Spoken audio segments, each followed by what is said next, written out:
সুন্দরবনে বেড়াতে গিয়ে বাঘ দর্শনে উচ্ছ্বাস পর্যটকদের একটি দল।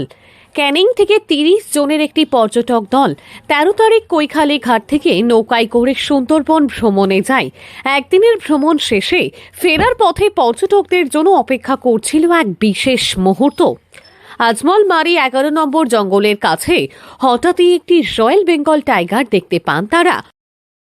সুন্দরবনে বেড়াতে গিয়েছিল আপনার বোটে। আপনার বোটের কি নাম? এমবি সরস্বতী। হ্যাঁ, কোথা থেকে লোক তুলেছিলেন? ক্যানিং থেকে কতজন? 30 জন। তারপরে কোথায় বেড়াতে গেলেন? সুন্দরবনে বেড়াতে গিয়ে 13 তারিখে আমি পার্টি তুলে নিয়ে সুন্দরবনে গিয়েছিলাম। হ্যাঁ, 14 তারিখে বাঘ দেখেছে কোন জঙ্গলে? আজমলমারি জঙ্গল। জঙ্গলে। তাতে কি পর্যটকরা খুব খুশি? খুব খুশি। নৌকায় বসেই জঙ্গলের ধারে বাঘের দেখা পেয়ে আনন্দে উচ্ছ্বসিত হয়ে ওঠেন পর্যটকরা। অনেকেই মোবাইলে সেই মুহূর্ত ক্যামেরা বন্দি করেন। সুন্দরবনের প্রাকৃতিক পরিবেশে বাঘের দেখা পাওয়া যে কতটা সৌভাগ্যের তা অনুভব করেন সবাই।